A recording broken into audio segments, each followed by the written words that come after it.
Hello, everybody, and welcome to the zoo. I'm the Rusty Panda, and I am here for you.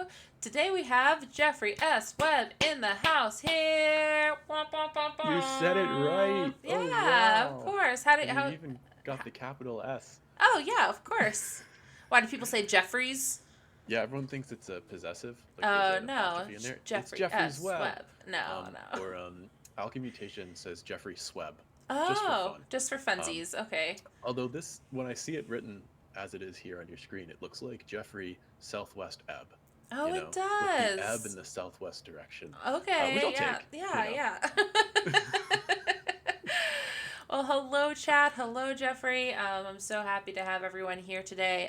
We just found out that Jeffrey is my 500th follower. Can you believe it? Oh I my felt so bad because I God. hadn't followed. Then I was like, you know what? It's worth celebrating because it is number 500. So it was like Absolutely. a special moment. I had to whoop, Yes, click the button. yes.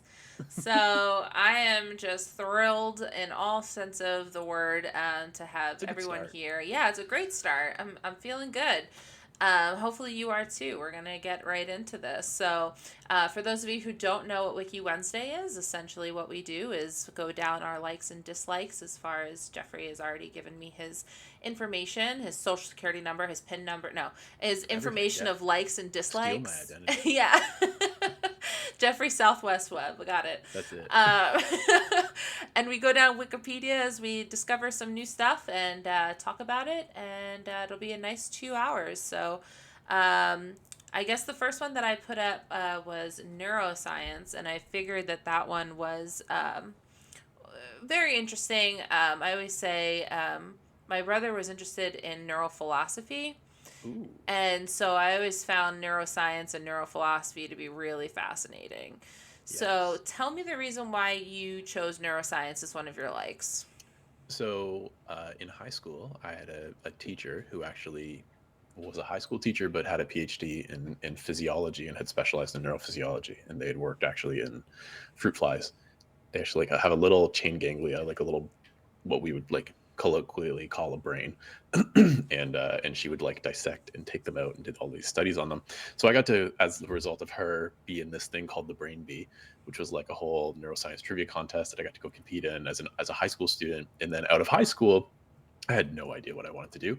And, and so I went and I studied neuroscience. Um, so that was where my undergrad, I was in a neuroscience program for like, uh, it was a co-op program. So it should have been like 5 years. I spent like 4.5 years in it and then like radically pivoted in my life and became a pastor, which is like a whole other story. Um, but so I ended up graduating with an honors BSc, like non-specified with concentrations in biology and psychology, but like neuroscience, particularly neuromotor studies, like I was really excited about um, neuroplasticity, exercise-induced neuroplasticity, and the influence of certain neurotropic factors in that and how that all works. So I was all in. And I still find it to be like really fascinating and to kind of inform a lot of the way that I think about the world. So yeah. Yeah, so let's talk about things that you just brought up. So you said Hmm. neuroplasticity. Yeah. Um, I've already neuro movement. Uh, Oh, neuromotor studies. Motors. Yeah, yeah, okay. Hmm. See, I'm remembering, but I'm Yeah. not. I only sort of remember the words. So let's go deep into this. Let's see if I could spell neuroplasticity. Yeah. Okay, yeah, there's the word. See, also neuroplasticity. That'll be a Okay, big one for sure. yeah. So, the ability of the neural networks in the brain to change through the growth and reorganization. So, Mhm. why specifically this? Because you picked this one. Yeah. So I was really interested in like traumatic brain injury and recovery. And so a part of that is like, well, how do we help people who have experienced traumatic brain injury like actually come to any sort of recovery? Like what does that look like? If you've had apoptosis, if you've had like cell death, right? Mm-hmm. Then like how do you come back? Well, neuroplasticity is like, can your brain change? Can it adapt? Can we like see what happens? And then also like I think another thing that I put in here is like I just like learning, and like learning is an action of, is a neuroplastic action, right? And Right. so I got really into, because I was in neuromotor studies, that was my like concentration. So looking at like motor and gait and like exercise physiology, all of those sorts of things, I got really interested in exercise induced neuroplasticity. So Okay. particularly with older adults, people who are experiencing like neurodegeneration, there's or you've got activity dependent plasticity.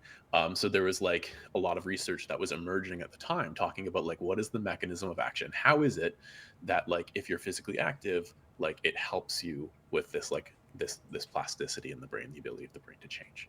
And so there was one particular thing that I found really fascinating was that like moderate levels of activity um, would facilitate would cause the release of a bunch of different stuff in our bodies, but one was called an insulin-like neurotropic factor, which is kind of like basically structurally it looks a little bit like insulin, but it's a neurotropic factor, and they were figuring out how is it that that thing helps neuroplasticity. So it's kind of like that one level deeper where there's the first level where like, oh, exercise helps, and then we go, but why? And we go, but does it really? And the way that we know if it really does is if we can actually connect the dots. Well, it does, and this is why, this is how, right? So then you can get a better understanding of it, and perhaps you can, for people who have mobility issues, like maybe it would be possible um, to facilitate neuroplasticity through like this neurotropic factor, which we could maybe synthesize in a lab rather than having to like, accommodate in different ways, all that sort of stuff. So that was like interesting to me. I was an undergraduate student. I wasn't doing my own research on those things or Right. anything like that. But that was like that's where I went down the rabbit hole and like started to kind of direct my own particular when I had the option to design an experiment or things like that. I was like, how can it be a part of this? So yeah, Yeah, that's excellent. That's excellent. And I'm going to pause real quick. Hello, because we Misfit got rated. Raiders. Yeah. What up? Guys, hello. And thank you, Bizarre, for giving a shout out for Misfit. Um, oh, gosh. Okay, MK likes to throw in some jokes in there, so I'm just going to leave the viewers to read that and then we'll roll. No, MK, don't ever stop being you. Well, yeah, so we're talking about squishy brains. We're talking about neuroplasticity. We're talking about neuroscience. And so it's a very fascinating topic to both of us here. And I'm very interested in learning more. Thank you so much for this raid, and hopefully you guys feel that it's good enough to stick around and learn some things. Um, your brain is more hydrodynamic because it's smoother than everyone's. Maybe mine is. Yeah, yeah. But yeah, guys, stick around, learn some things. We've got some interesting topics up here. If you guys like what you see, go ahead and drop a follow, and you'll see more things like this. Misfit was previously on Wiki Wednesday, so if you're interested Oh, in that, that's on my YouTube. But other than that, let's keep on going. Um, so you were talking about how moderate levels of movement, exercise right, can facilitate neuroplasticity. right. Yeah. And so we're talking about, okay, so the instance of like I can't sweat, right? So I Mhm. have a genetic disease where one of the symptoms is that I cannot sweat. So I don't do a lot of activity. So you're Mhm. saying that if I found a way to do some more activity, because I have neurodegeneration, I have short fiber neuropathy, small fiber Mhm. neuropathy. So if I were to do that, then the neuropathy or the cell damage will come back. Like it'll help. Um, not a doctor, No, no, I but know. I'm saying in your studies, but like yeah, like so it could. So my undergraduate level understanding would say that it's possible that that could be something that would maybe stave off, like it probably wouldn't reverse the degenerative effects that you're right. experiencing, but like maybe you can plug the hole a little bit, sort of thing. Um, it would depend on like the nature of the neuropathy. So Mm-hmm. like if you look at something, for example, which isn't a neuropathy necessarily, but something like MS, which has to do with like it's autoimmune, it has to do with a degradation of the myelin sheath, like it, that's like it's actually a signal conductance issue. It's not as much like an actual neurodegeneration issue. And so Right. in that instance, like moderate levels of exercise probably aren't going to make an impact in the way that like perhaps it could with certain types of neuropathy. But Right. Yeah, it's peripheral neuropathy, hands and feet. I think we usually call it. I thought it was distal, but it could be peripheral. Yeah. Yeah. Um, And so that's why I was just asking because mhm, I like the discussion of that, right? Even if it's mhm, not a certainty, even if it's undergraduate knowledge, mhm, the possibility that mhm, something like neuroplasticity is possible mhm, in humans who maybe even take away the genetic disease mhm, that can Mhm. it can help you. Movement works. Yeah, and it's worth noting that so like in and there would also be other reasons that movement works in those instances, like even just like blood flow and these sorts of things, like can have an impact. But it's interesting to note, like in this, I'm just reading. It's like the ability of neural networks in the brain to change and through growth and reorganization. But like usually, at least in 2013 or whenever, Hmm. when we would talk about neuroplasticity, like we could talk about it as like a central nervous system thing, but also as a peripheral nervous system thing. So it would be like a brain thing, but also like beyond that. So you could have that like there was research that was being done on like victims of spinal cord injuries, and like, oh, is this an option as well? Which would technically, I guess that's central, but like not the brain, spinal cord, but like, is there neural regeneration that can happen as a result of something like neurotrophic factor or other Right. things that are involved in this? And then how do you facilitate that? So So okay, so you just what do you like remember as far as you remember the science of it, right? Do you remember the ish. well, right. I mean Yeah. saying like you open up a book on Hmm. neuroplasticity. Do Hmm. you remember the key people? Do you remember or just you remember the No. So components I of was it? never good at that. That was the thing. Like there's like the science, and then there's like the history. Um, and then there's like theory, practice, and like history, I suppose, Mhm. right? I didn't hate, but I really didn't like labs. And I wasn't really into the history, but like the nitty gritty, like actual science of it, I was super into. So that Right. was like my shtick, which I look back and I have friends that are like have gone on and like are doing like doctoral work, and I'm like, wow, I feel bad because like I didn't care who these people were. But now they're like my friends that are doing it, and I'm like, oh, Right. they probably would feel bad that these undergraduate students don't care who they are. But that's who I was back then, Right, So right. the only one I know that I remember is I had a prof in neurobiology, um, and he did his he was like a big name guy, particularly in neurophysiology and crustaceans. Okay. So we did a lot of work with crayfish and looking at the chain ganglia of crayfish, and really interesting stuff. But I was talking with him. He had this amazing memory. Jacques Mercier was his name, if no one cares. But Okay. he had this amazing memory. Like he would always be like quoting movies and stuff, and if you could pick up on it, and he was like a super nerd. So it was like if you were geeky, then like he would love you. Aw. Um, and so and he played in a. I'm like so tangenting, but he like played bagpipes in like a rock band. Like he's just the quirkiest, coolest guy. That's so Um, cool. but he was telling me he did his doctoral dissertation under the guidance of a researcher who had the last name Atwood, Okay. and it was like Margaret Atwood's brother. Um, Oh. who was like apparently in a big thing in neuroscience, which I had no idea about. So that's that's like the only, if I'm like, who are the big names? Like Right. I think there's an Atwood there somewhere. I'm curious now. I'm looking at all of this and regarding there was just saw something that was really interesting. Strengthening weakness, increase and decrease of firing neurons.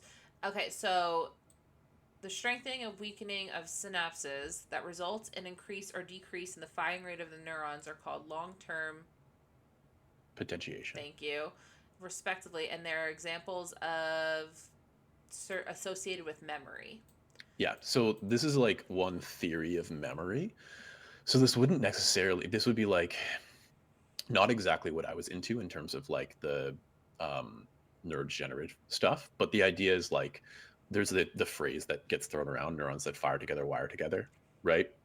So they're talking about that, right? If these synapses are like firing like in chorus with these in a frequent way, then you have this like plasticity, this growth that happens, that you like they kind of begin to fire together.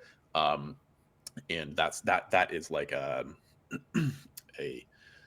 like we would suggest like a hippocampal effect that I think it would be hippocampal is like involved in the long-term potentiation of memories. So like that's the transfer of, so you have your short-term memory, you hold things in your like short-term or your working memory, and then like at some point you have to like move that from short-term into like long-term storage, Right. right? It goes from your RAM to like your hard drive. Right. Um, and so that process is called long-term potentiation. So that's what it's talking about. Oh, okay.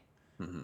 All So if you're right. like doing things together, well, the funny example of this is like if you were like studying with your friends and and drinking, Mm-hmm. then like you should probably drink before you write your exam because you want to be like like that's the mindset you're in. So like to go back to those memories, you should probably be drunk. Or if you like were drunk and you lost your wallet, like get drunk again to find your wallet, that sort of thing. So Let me try to zoom out on this. oh, here we go. Yeah. Info with the clutch find. Right. Okay. Let me see. This is how we know I'm not BSing, right? Right. So here we go. There's a real Atwood. One of Canada's most distinguished neuroscience who studies the mechanisms of how do I say synaptic? Yeah, Okay, synaptic. transmission. Hmm. So wow. So he's wow. Neurohormones and genetics on the fruit fly, as well as Hmm. genetic influences. Wow, this is crazy. This is crazy. Okay, so he is a mentor at, and you said you didn't say which college you went to, but one of these, I forgot to turn that off, so everybody can ignore that Diablo update that I just put in. Um, Graham Hoyle, University of Glasgow. Is he a mentor there, or he was a mentor of that? I'm saying, I think this is saying that his mentor was this Graham Hoyle guy out of the University of Glasgow. Got it. Okay, and father is Carl Atwood. Hmm. And Interesting. sister is Margaret Atwood, who is a famous author, right? Oh, okay. Yeah, you I don't said know if you Margaret know. Atwood, and I was like, I agree with you, but I don't know who that is. So like she's like if okay, I'm trying to think of what Margaret Atwood's. Let me see if I can pull it up. Hold on. Alt, come back here, and we're here. Okay, so Margaret Atwood. There it is. Okay. I think like she would be like a household name in Canada as Oh, like a okay. yeah, where like her brother who's a neuroscientist, everyone would be like, who's this guy? But like if you talk about Margaret Atwood in Canada, you probably like read something by her in high school or something, you know. Okay. Yeah, Mm-hmm. and 83 years old Mm-hmm. and all about Canada. Huh. She's a household name here too. Listen, Okay. I don't do books Thanks, very info. well. I'm not a books person. You have to forgive me. That's Okay? okay.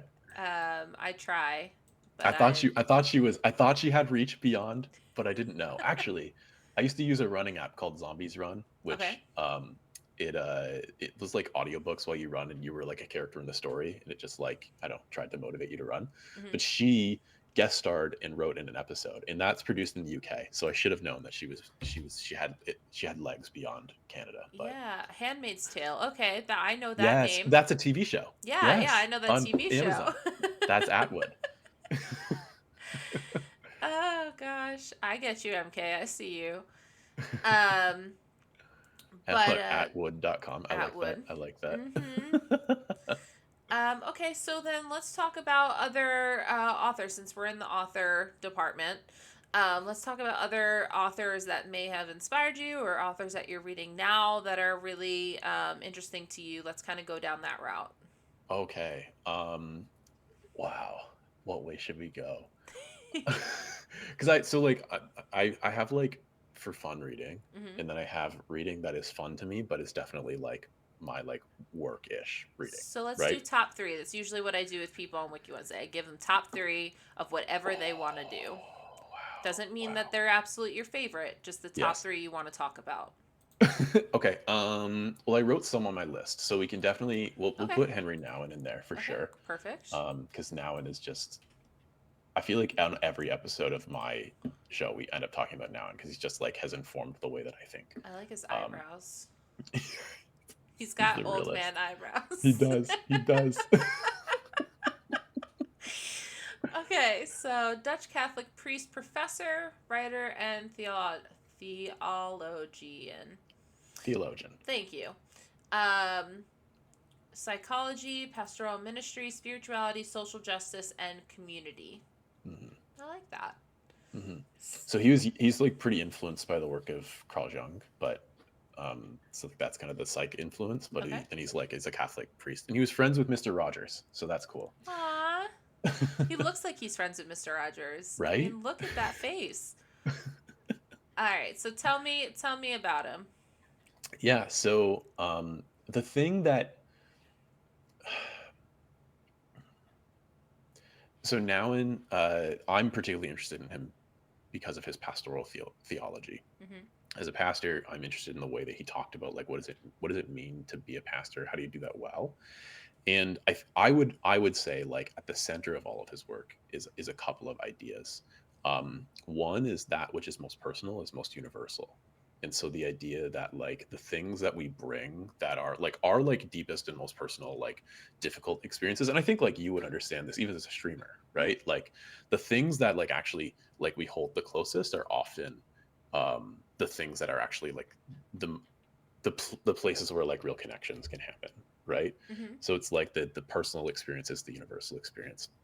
And if we're healthy and stable and like and integrated, then Right, we right, can we can actually like share those. If not, then you end up like putting burdens on other people. That's like not the best thing when you're trying to right, care for them. But right. um the other thing is he talked about this idea of like a downward mobility.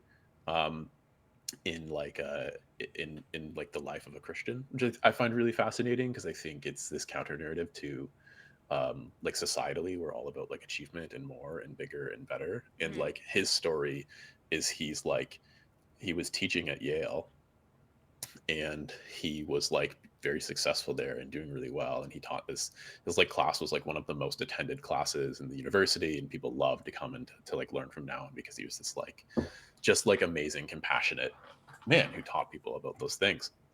And then he he connected with Jean Vanier, who I mean now is a bit of a dubious character, but he connected with Jean Vanier, and Vanier is big.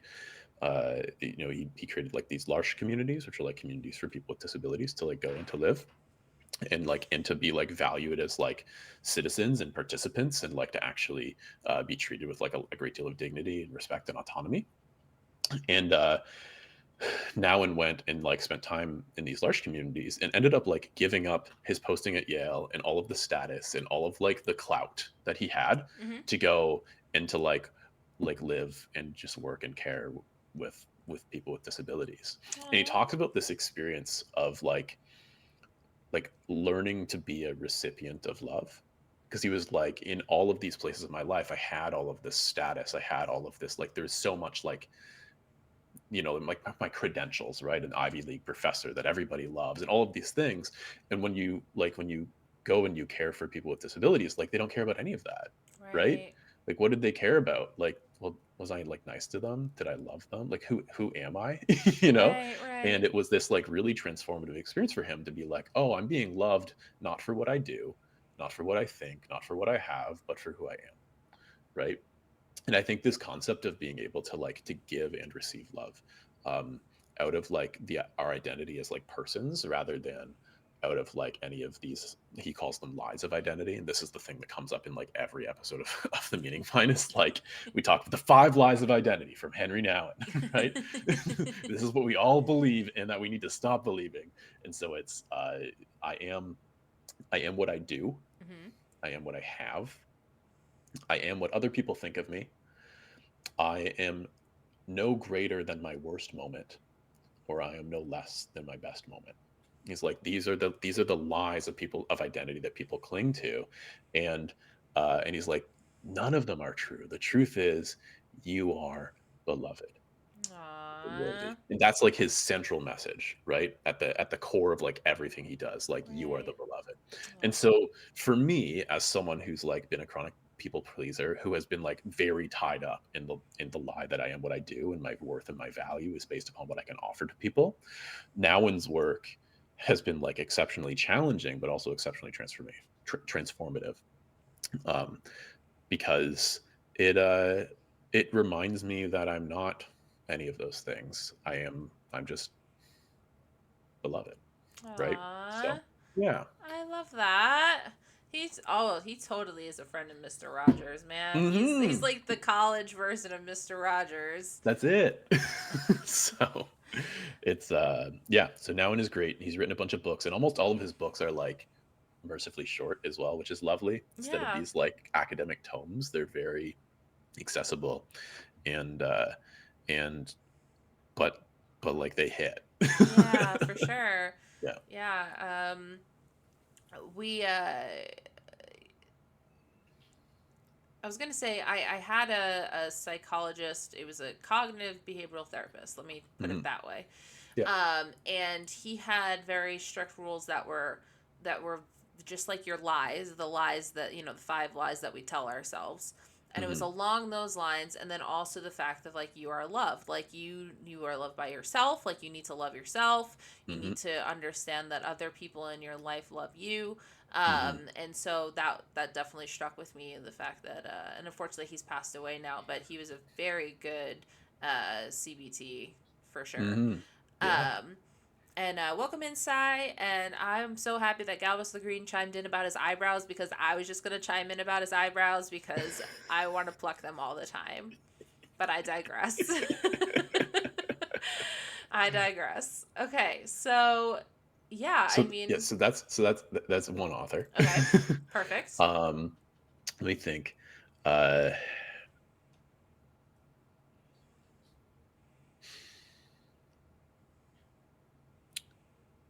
Maybe, man, this is hard. Top three. Um, Maybe we'll do. I put the Dresden Files on here as something that I love. So let's do Jim Butcher. Okay, Although I haven't loved his other books. I like when a Dresden Files book comes out. I can't turn away. so we're going from crazy eyebrows to To beautiful locks of hair. Yeah. absolutely 100%. Yes. So okay, so the fantasy of the Dresden Files, Codex Allura, and Cinder Spires. Um, oh, he's born in Independence, Missouri. That's literally like 20 minutes north of me. Oh, actually? Yeah, yeah, for sure. That's That's so amazing. funny. Yeah. Oh my gosh. That is so weird. 20 minutes north. Who would have thunk it? Yeah. All right, so tell me stuff. Tell me stuff. Okay, so when I was young, Mhm. my I I grew up in a pretty conservative Christian home, and the things that I got to read were um, kind of sheltered. But I had an aunt, and my aunt loved books, and she loved like weird fantasy and sci-fi books, and like she opened the door for Yay. me to like I would go to her house, which was basically like my library, Right. and I would like take books home, and she'd be giving me stuff. So she introduced me to the Dresden Files. And actually, there's Dresden Files.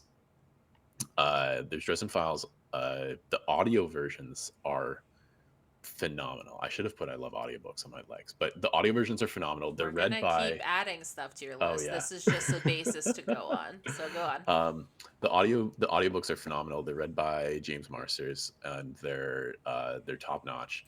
Um, it's really interesting. So the series starts out in this really like it's pretty simple. It's urban fantasy. Harry Dresden is a wizard. Okay. He lives in oh boy, I'm gonna Chicago. Um, and he instead of like I don't know doing wizard things, he works as a private investigator. Okay, yeah, Um, Chicago, yeah. yeah, in Chicago. Nice. Phew. Thank You goodness. did great. uh, on the spot, you know. So he lives in Chicago, and instead of doing like like normal like wizard things, yeah, he works as a PI, and he's like uses his wizardly skills to solve crime, right? And it's like it seems pretty basic, and you're like every book, the title of the book is a pun, and they're and then they're like it's like open and closed case, you know. Right. Um, but now there's 17 of them, Okay. uh, and at about it like the world just starts to grow, and it gets bigger and bigger and bigger, and at about 10 books in, it just like cracks open, and it's like holy smokes, this is like, and you're so invested. It's a book. These are books that I can never recommend to anyone because I'm like, you just have to read the first 10 and then it's Right. amazing, right? Like I can never recommend them to anyone.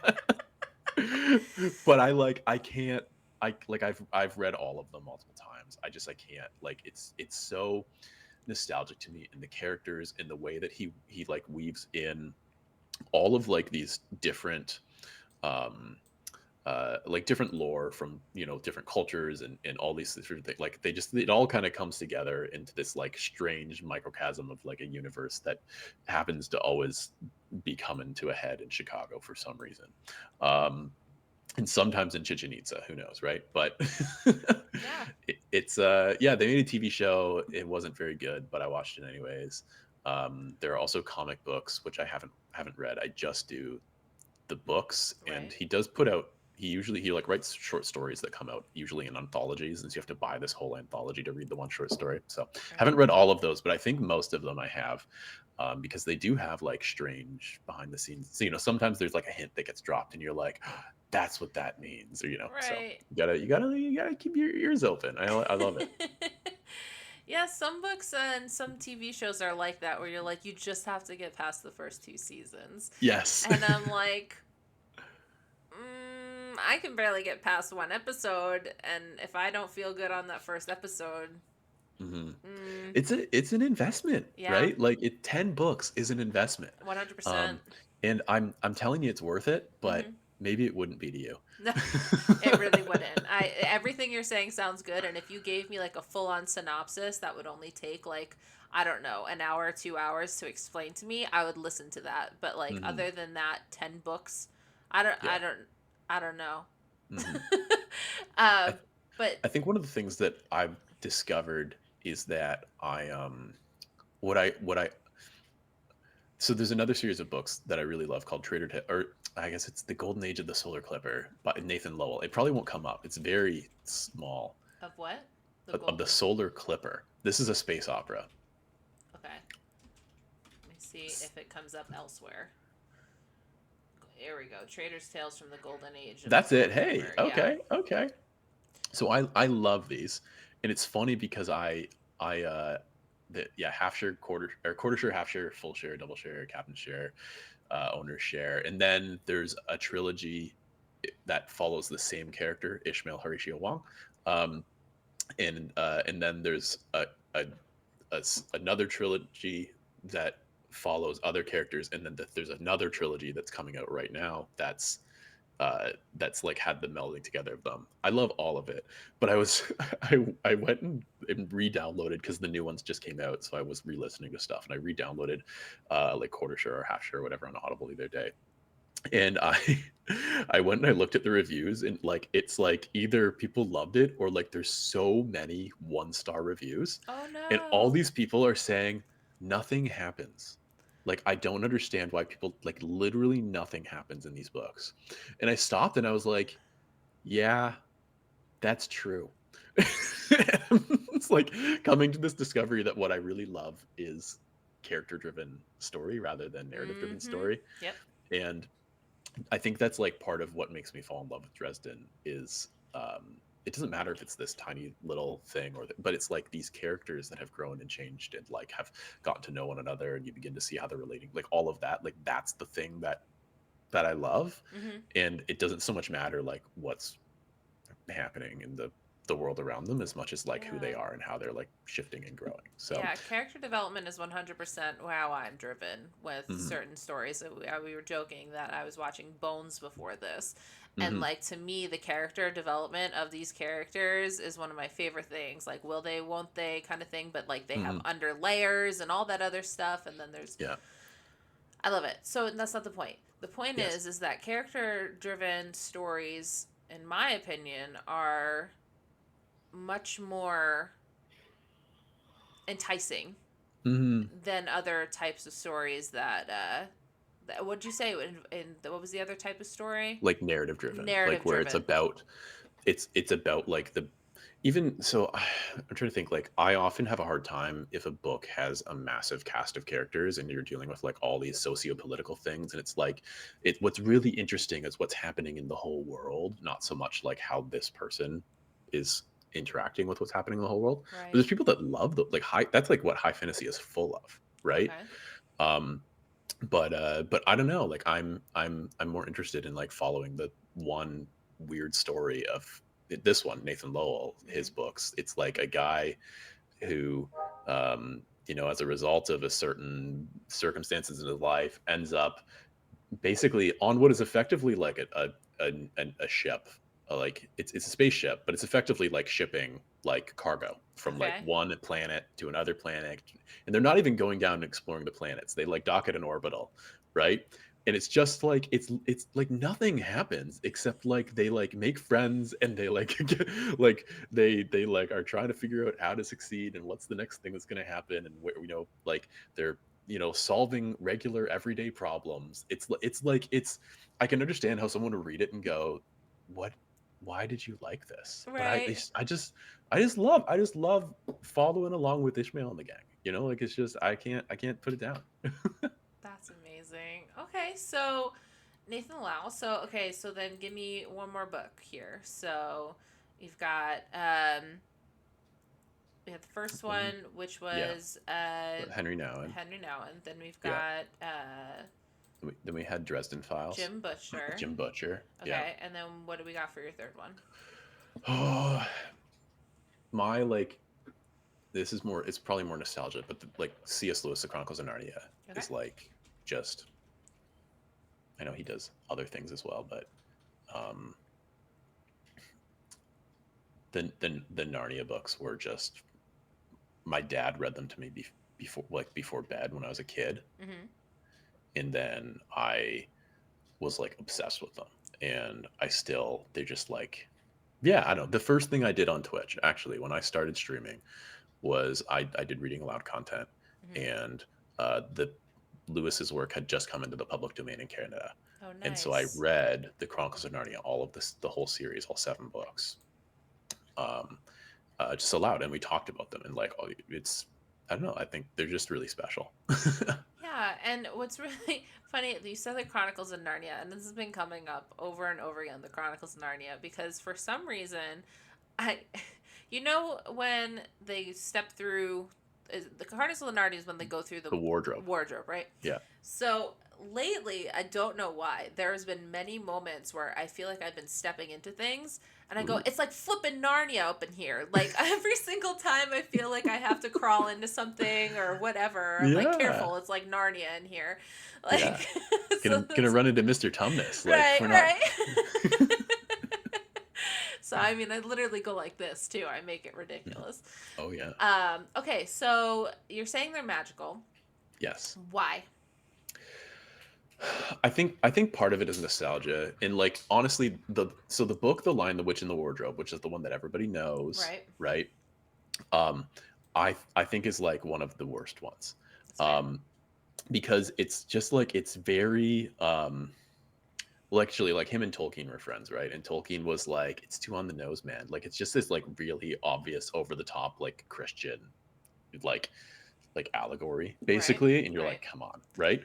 But in his later books, and well, not later, but earlier as well, like he was really influenced by George MacDonald, who is this like Scottish this Scottish author who was like just like really into like this magical fantasy sort of stuff, and like igniting the imagination really unique ways. He wrote The Princess and the Goblin, but Okay. also Fantasies is like one of his like ones that um Lewis said it like baptized his imagination reading that book. It's just like, what happens? What's going Wow. on? This is Yeah. entirely different universe, right?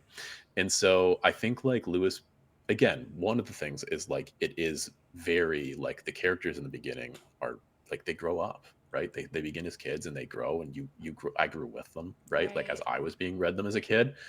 So there's that for sure. There is like this magic of being in this other world that has talking animals, and it's actually flat, and there's like all kinds of strange things happening.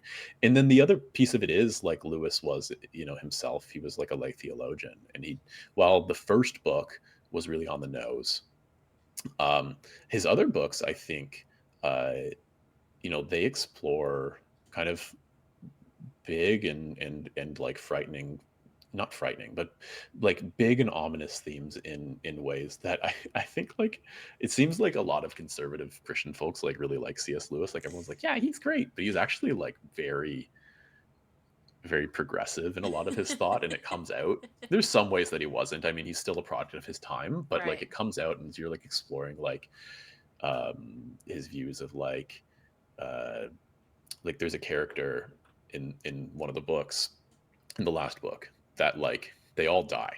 The spoiler alert, everybody Right. dies. Right. Right. They all die, and then it's this like exploration of like perhaps what is the afterlife? How does this all work, right? And there's one who was like completely entrenched in an entirely different religion, and like you'd think like conservative party line is like, well, that's it, they're out of here, right? Right. But he's in heaven with everybody else. Why? Because he was faithful in the place where he was. And Right. it's like this, it's not quite a universalist, but he's like got a lot of space. And so it's cool to have like to have like Lewis is really gracious and like open-handed kind of perspectives like begin to shine through and like into the imagination of young people, right? Of like Yeah. children, of like what maybe this could be more than what you think it is, right? And so for me, like coming up in a conservative space, like it gave me permission to like begin to maybe think a little bit differently, to think a little bit bigger, a little bit bolder about like what these things could look like. So Yeah. yeah. Wow, that sounds like a really sweet upcoming like child's, what am I trying to say? Like an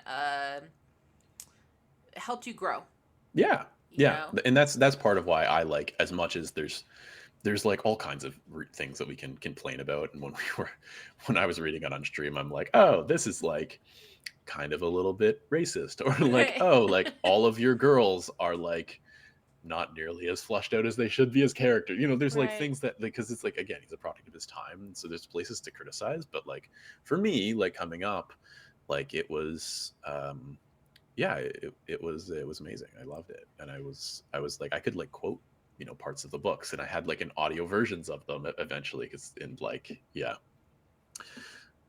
Jack, I had a real problem with the first book and so never read the rest. Could I start at book two without much trouble? That's a good question. It depends on what you mean by the first book, but probably. um I think most, you might not have a great time with the, so there's a contentious debate on what the proper order to read the books in is. So there's order of like the chronological order, which would say the first book is actually not The Lion, the Witch, and the Wardrobe, it's The Magician's Nephew. And then you have The Magician's Nephew, which is kind of like the origin story of Narnia. And then you have The Lion, the Witch, and the Wardrobe, and then um, uh, Prince Caspian, The Voyage of the Dawn Treader, and so on and so forth. Um, uh, but if you're saying the first book, interesting, they Star Wars did a little bit, yeah.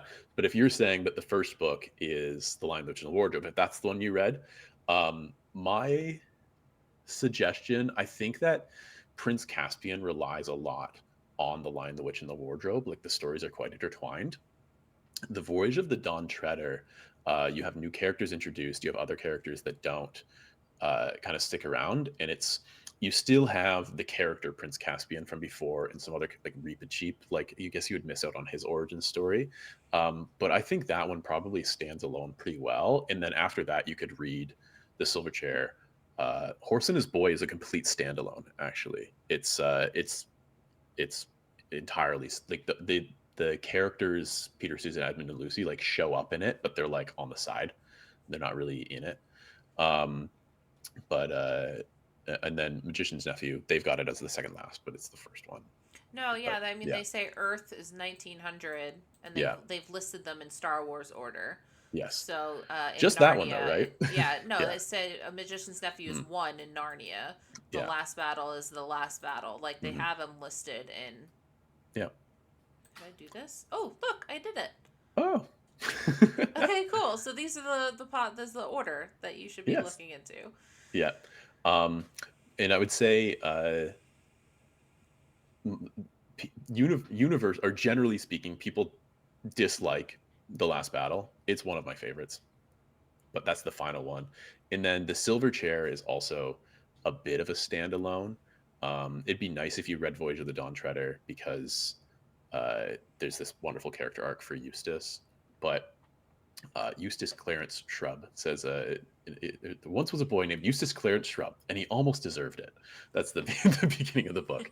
Um, he's the type of child who calls his parents by their first name. But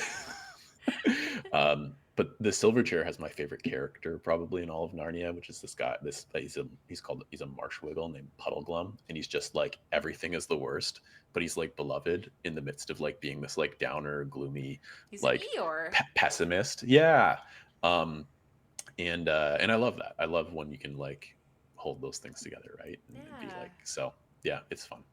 So I think you can, if like yeah, the I agree with you. The Lion, the Witch, and the Wardrobe. It's just like you're just trying. Like it's very much. It's just a Christian allegory. I think his other books are more interesting. So that's my shtick, That's your and I do think shtick. you can read them without. Yeah. Well, sweet. That was very helpful as far as understanding the chronological order of the Chronicles of Narnia. Yeah. Um, okay, so going for me, if nothing else, I owe thanks to the Narnia books because without the Pullman, wouldn't have written his Dark It, Materials books. this is true. Yeah. Yeah. Yeah. Okay, so going over to the like section, I have no idea who this person is that you wrote. Dietrich. Oh, he's another author. Okay. He's a German theologian, Okay. and his work theologically he's another one that would have been like along with Noun or some of the most influential for me in my kind of thought of like pastoring ministry, like what is a church, all of that sort of stuff. So um, he I can give like an interesting um, so everyone knows Dietrich Bonhoeffer for like there's like two books, The Cost of Discipleship, which is an examination of like Jesus's Sermon on the Mount, and it was kind of a response to a particular theological perspective that was emerging in German theology at the time. Um, and it was like a bit of a hemming in or like a pulling back of like, no, I actually think like we got to take this stuff seriously. It's just interesting. And when I read it as like a high school kid, I was like, this is it, right? And it was like very, you know, um, but his theological work really matured over the course of his life, and so he ended up really interesting stuff. So he was a pacifist, but then he as a result of his gifts as a theologian, I think he got his PhD at like 18, and then he was like this guy was brilliant, right? Karl Barth, who's like a very famous church theologian, called his doctoral dissertation a miracle of theology. It's called Sanctoral Communio. Is really interesting stuff. But he wrote it about the church when he like wasn't really going to church. I find it so funny. But he had this whole experience of what he called like a movement from the phraseological to the real, Okay. where it was like it went from like the ideas and the thinkings in my head to like this. No, this is like life and like Right. people and like relationships, and like that transformative work I think really shaped his like later life theological work that came about when he was actually in America. He was at um what's the college that he was, I can't remember, but he was and he ended up at Abyssinian Baptist Church, Union which is just like, Theological yeah, he was at Union Seminary. Theological Seminary. He was at Abyssinian Baptist Church in Harlem, and he got like up, involved in like the civil rights movement, and he had this like experience where he went to see um, All Quiet on the Western Front with Okay. like some of his colleagues, right? And he's like watching this movie, and like his people are the bad guys, and then he's like, or are they I can't remember, but it was like, and he was there with a friend who was like friend. He just like started to be like, oh, there's some like this is more than what I thought that it was, right? Right. And so boundaries start to come down. He gets really into like gospel music, and that's transformative for him. And he comes to this place where he's set, right? He's set. He's like living in America. Like the war is happening over there. He doesn't need to like be a part of that. Right. But he feels this like deep conviction out of this call to be actually like loving to his neighbors, to actually like care for other people, that he's like, I have a voice, I have a platform, like I need to go back and speak out against what's happening in Okay. Germany. So he goes back, ends up becoming a part of like a whole plot to overthrow Hitler, um, including as a pacifist. He he starts like a secret underground seminary. He's like involved in like the church, like the the little a lot of the church went along, like a lot of Christians just like went along with what Hitler was doing and participated in, like, but he was a part of like this counter like group that was trying to trying to change what was happening, that were like trying to protect Jewish people who were being persecuted. And like um he he started this secret seminary, and he's training other people to go out and do this work. It's called the Confessing Church. It was a whole thing. And eventually he gets all broiled up in like an actual plot to kill Hitler as a pacifist, which was really fascinating. He gets caught, gets put into prison. He ended up being executed like 2 weeks before the prison that he was being kept in was liberated. Oh my God. And the writing that he did in that like end of lifetime in that prison is some of like, depending who you talk to, you would say it was either his best theological work or his like worst. Right. And I would say it's some of his best work. And so the one that I find really interesting, this is the one I always like come back to, and I just think it's kind of anecdotally funny and curious, is he gives this example about he's like, what's the difference between like what is like moral and what is ethical in a circumstance, and like how do we respond? And it's like, really it's him working out like, how am I a pacifist? How do I believe that violence is like not the right answer, but I'm also involved in a plot to commit murder Right. for like a greater good, Mm-hmm. And so he gives this example. He goes, so if you're if and I don't know if this will resonate, but for if you grew up in like very black and white, like Kantian kind of like Christian circles, this is like it was like mind blowing. Mm-hmm. So he's kind of like, if you have a friend and they come to your door and they say, they're after me, they want to kill me, can I hide? Right? And Mm-hmm. you go, of course you can hide here. And then they come inside and you hide them in your home. And then a few moments later, someone comes and knocks at your door and says, hey, um, I'm here to kill so and so. Are they here? Are they staying here? He goes, do you lie? Is it wrong to lie? Is it immoral to lie? Right? Like, how do we think about this? Right? Right. And he says, it is immoral to lie, but it is unethical to tell the truth. That's his like distinction that he draws. And he says, then for you, if you are like, if you would call yourself a Christian person, you lie vigorously and convincingly on behalf of your friend. And he goes a little farther. He says, and when you do that, he's like, you've sinned, you've done something wrong, right?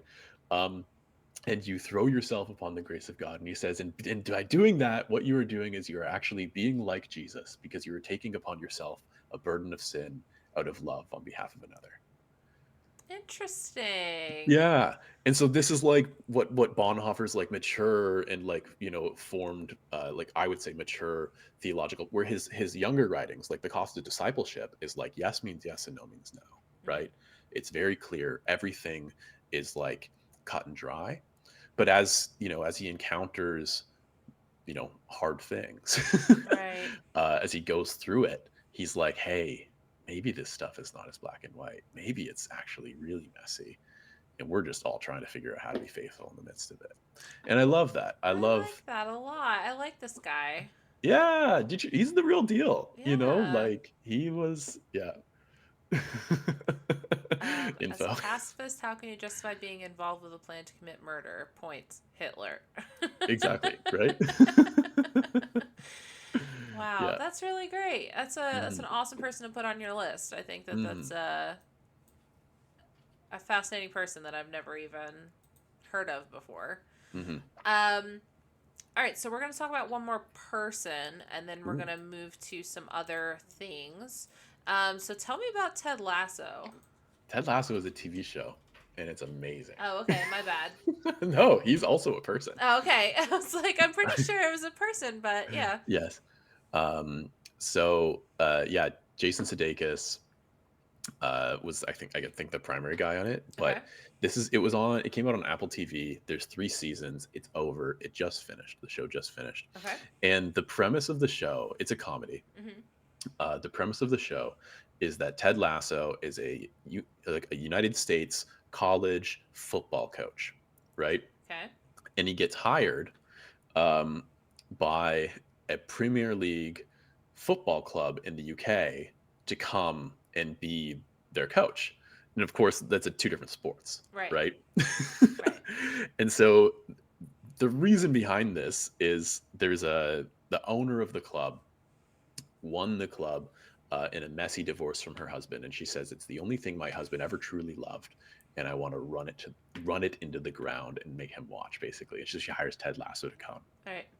and it follows the story of this guy who is just this unbelievable optimist, like overwhelmingly kind and compassionate and gentle. Like he's wonderful. Mm-hmm. And it shows that it's just like it's a story of how kindness in the midst of it's a comedy, but like Right. how kindness is like actually this really transformative power. So it's cool because it's like a very very um it's very heartwarming.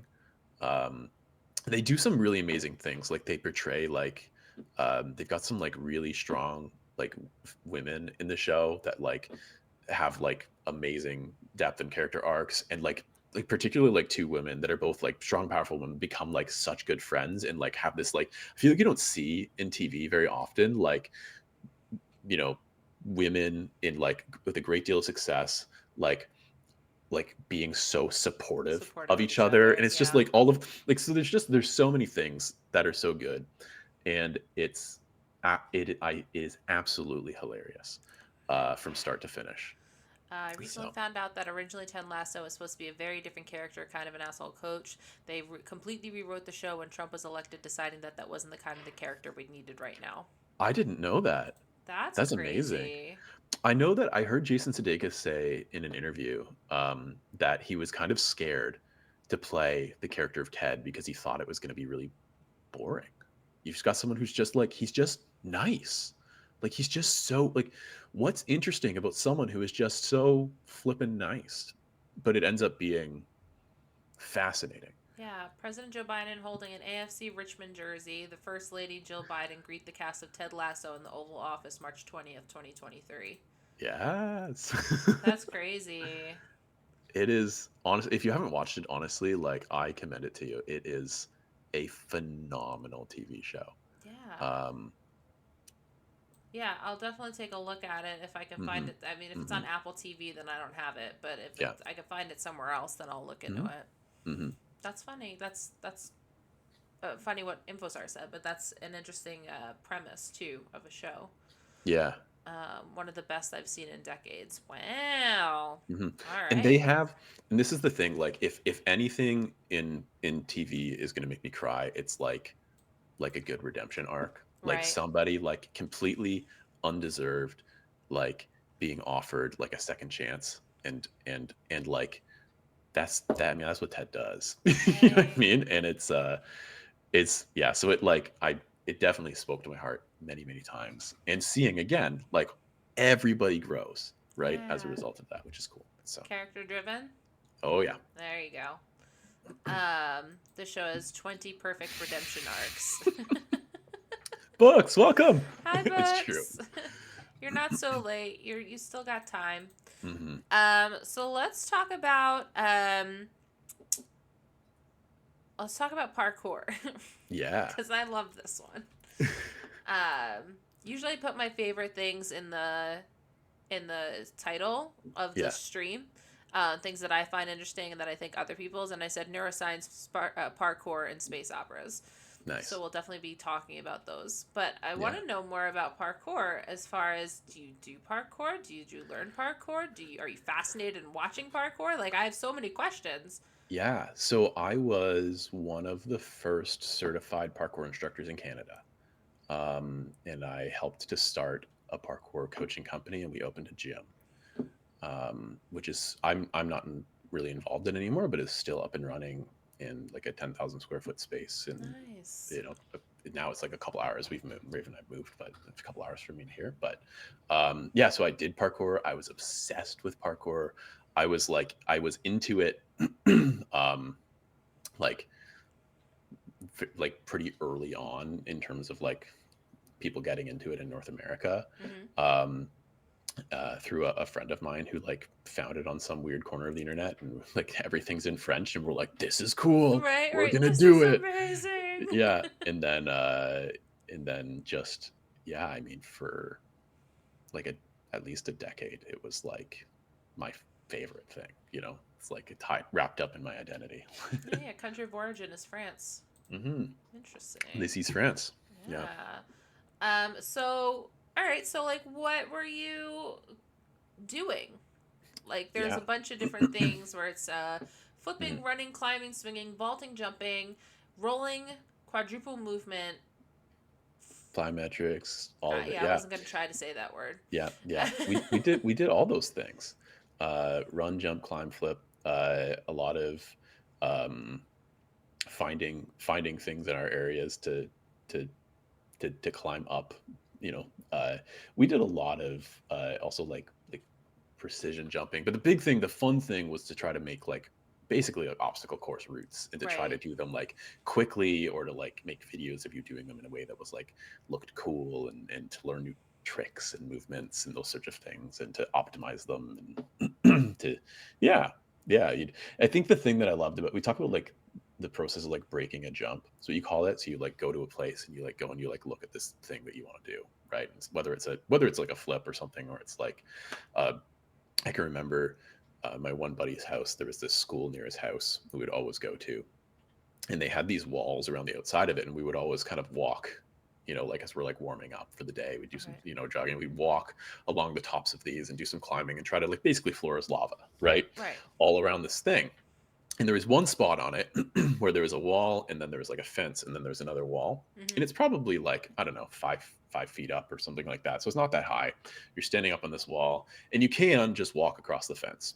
Right. It's a pretty far jump, and I remember I would always just look at this jump, and I'm like, I really want to try and just jump it. I want to try to do it as a jump. I don't want to walk across the fence. And like for ages, you know, you go and you'd like measure it out, and you'd do it on the ground, and can you do it, and can you land okay, and you come back, and all of these things, and over again, and you'd think, I can't do it, I can't do it. And then one day you get there, and you're like, today's the day, and you do it, Yeah. right? And you break the jump. And that, like that whole process um of like training and like having this goal, and like for no other, like it's not an achievement, right? Like you're not in a competition, you're not, Right. it's not like it's just accomplishment. It's not achievement, it's just accomplishment. And there was something like, so much of my life, like I was a competitive track and field athlete, and I was like, you know, in school, and like trying to like, you know, like go towards different, like everything was like heading towards a goal, and parkour was just like play, like go and play, and like get lost in it, and like accomplish, and like feel like simply the joy of having done that thing. So there was something really precious about it. And I remember I got like really into watching a lot of parkour videos, and I eventually got into making, like I didn't really make a lot of parkour videos, but I think part of what drew me into video production, which became like a big part of, you know, that's how I paid my way through school and stuff, was doing video Right. work, uh, was like everybody in parkour, just like, you know, the origins of skateboarding too, right? Like everybody found a camera, right? Right. And so you found a camera, you start filming stuff, and like learning, and like editing, and all of this sort of fun stuff. So um, I think it just, yeah, it had a really big impact on me and my story, and was a place to play. And as like a real rule follower of a kid, it was a place for me to like rebel a little bit. Yeah, that makes And sense. um, yeah, it was just, it was awesome. And I think there was also something really special in that when I was getting into it, it was, there's something about emergent communities, right? Like when something is still small Hmm. enough that like everyone who does it is your friend, right? And so I got in on that, like, you know, that like first level, and to the point that like we had um uh not me, but like one of my buddies, like we went to Portugal and did parkour with people over in Portugal and Lisbon.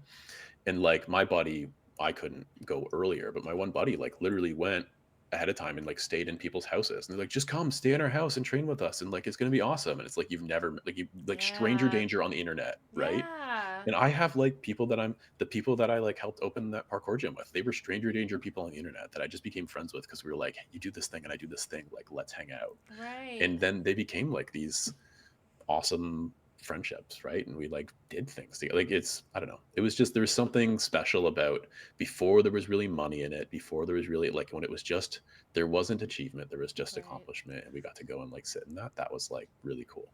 What do you think about Ninja Warrior? Yeah, I mean, it's not parkour. I know people that have done it. I'm connected to people that have been pretty successful in the show, like through Hmm. parkour stuff. But like, um, it's yeah, I think it gave parkour, I suppose, a boost. It's the same way that like Minecraft, right? Like Minecraft parkour became a thing where people are like doing those courses and but then or when parkour was in the office, and I remember when those things were like happening, like especially the office episode, Hmm. I was like kind of mad because then everyone like whenever I talk about it, they're like, "Oh Parkour. yeah, parkour, Parkour. parkour, parkour," right? And it's just like, you know. But then you're also like, well, it's getting some exposure. Like people Right. actually know what this is. Like maybe this will grow, and there's like you're like enthused and excited about that. Then there's also the part of you that's like, eventually, I mean, now, like there's it's not the same, right? The Yeah. community sense is not the same, and people are in competition with each other about all these sorts of different things. And there still is like, I mean, you're into it, I'm into it. Like, let's go train together. Like, there still is that kind of vibe, Oh, but yeah. it's yeah, I guess whenever like a decent amount of money gets involved, like there's been some pretty big messy controversies Mm. with a couple of like big figures in parkour now, and just Yeah. and then like actually like the IAFF gymnastics was like trying to like assimilate parkour and like take over parkour coaching like and certification and stuff like that. And so then we formed like a Canadian Parkour Association and tried to like push back against that, but we're all like little grassroots people and we don't know what we're doing. And so it's just like, Right. I don't know, it's interesting. Um, Yeah. Well, wow. Okay, so I didn't realize that you were into embedded that far into parkour. So I think that's really fascinating, especially um, when you're talking about like the beginning of something, right? Like mhm. the camaraderie. So I've got Dagger here, right? I don't know if we've talked about this, my nerd sport, and we do things like go camping and things like that. But Yeah. the, I can't remember what movie it was, but they basically go out and they're pretending they're LARPing, live action role Mhm. playing, right? And somebody's like, lightning bolt, lightning bolt, lightning bolt, you're dead. And so when I try to explain LARPing, that's the first thing that they think about is that Yeah. friggin' lightning bolt. And I'm like, no, Mhm. we don't even have magic. Like, that's not how this works. Mhm. But that frustration of like, we've started small. Our Yeah. area for Dagger here started small in a small community and now has grown into this bigger thing. But it's weird because it's like more money, more problems. Like, Yeah. it turned It gets into unruly. something. Yeah. Yeah. And then what do you do when people like are aggressive and they hurt somebody? What do you do? Mhm. We have waivers for everything. Oh yeah. But what do you do if somebody gets aggressive towards somebody? What do you do if somebody's a registered sex offender? How do you deal with that? Like, things you don't even think of, Yeah. you just have to deal with because you've gotten bigger now. And so you're Mhm. like, well, great, we've gotten bigger, we've got more people, but oh my gosh, the amount of weight that Mhm. comes with that. So I could only imagine what you're going through, what you've gone through with parkour. Yeah, and like to be honest, like I mean, I was a part like I'm more of a proxy figure, like I was there and I got to be connected with these folks and stuff, but I wouldn't like I led a little community in Niagara, and then I helped with like opening this gym and stuff, but it was like really my the guy I was doing that with, he was the first sponsored athlete in Canada, and so he was the name, you know what I mean? But Got like it.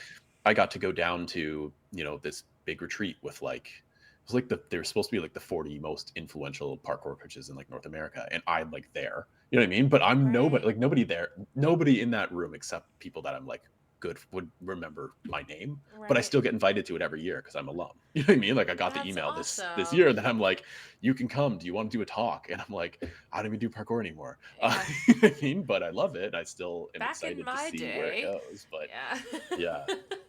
Well, sweet. Okay, so that was a really interesting topic. I'm really happy that we talked about that. Mhm, mhm. We don't Um, talk about that one a lot because I'm always terrified, and this is a Books, Brews, and Booze mhm. brings this up. I'm always terrified that people are gonna call me the parkour pastor, and we don't want that. That's what we don't want. Well, I wasn't going to, but Mhm, now, mhm, mhm, no, I would mhm. never. Yep. Um, but that's pretty funny. Mhm. Um, okay, so we talked about. I said nothing. Yeah. Okay. Yeah, you can give me a Um, look through the chat. so we talked about. We talked about parkour, which is outside and stuff. So you wrote down outdoor adventures, Yeah. right? So what? Start me off here. Which is the first one you want to talk about? Ooh. So, I mean, I love, like, hiking, biking, camping, backpacking, like, all of that sort of stuff. But let's talk about cycle touring because I have a Okay. favorite trip. My favorite trip that I've ever done, and I'm not like a cycle tourist or anything, but my favorite trip that I've ever done after I graduated from my undergraduate degree, my dad and I didn't like my family didn't really camp when we were growing up. Um, we didn't. I'm laughing at info and Yeah. and books banning him. Um, um, After I graduated from my undergraduate degree, my dad and I talked about maybe doing this trip. And this has not been something my family had done. It's something I got into when I got older. And my dad had like done camping when he was a kid. And we're like, hey, like maybe we could do that. Maybe this would be really cool. Right. And so originally, our hope was to bicycle from British Columbia all the way down to Mexico, like all the way along the coast. Whoa. And then my grandfather, my paternal grandfather, got pretty sick, Hmm. and so there's no way that we could like that my dad could like zip out as like one of his my the two children. Right. There's no way Right. he could zip out for a month. And so instead, we bicycled from Washington D.C. to Pittsburgh, Okay. and we packed everything on our bicycles. We carried it. We camped every night, um, and we did this, yeah, like 100 kilometers a day for a week, kind of thing, and it was amazing. And Yeah. there's just something like I find still like getting out into nature and getting away from technology and being like embodied, like being like physically present in my body and Hmm. like engaging like what's around me and stuff is just like deeply healing. Hmm. And I know that you'll, well, I don't know, but I suspect that you'll kind of resonate in the sense that, like, as someone with some chronic health, like I have chronic pain, Hmm. like so often, like I'm avoiding being like present in my body because like my body is like the enemy. Or Right. I've often thought of it that way for for the last 12 years or whatever. It's kind of like it's the enemy. It's the thing to be like mastered and controlled. Right. And so there's something beautiful about like not dissociating out into technology, into somebody's stream or an audiobook, or just like being like present in my body and in nature and like delighting in Hmm. that experience. That's like I think I just need that. And Yeah. so I bicycle touring is one way I've done that, but all of those things. I think most people should have and or do need that. Mhm. Um, Now, for me, it's always been in camping. I used to bike back when I was younger, um, and I didn't have a car yet. Mhm. So I was able to go across town, go to my friend's house, bike back. Like, it was amazing. I look back Mhm. on this and I remember mapping out one of my thing, and it was 13 miles. Yeah. And I was like, I biked 13 miles in a day Yeah.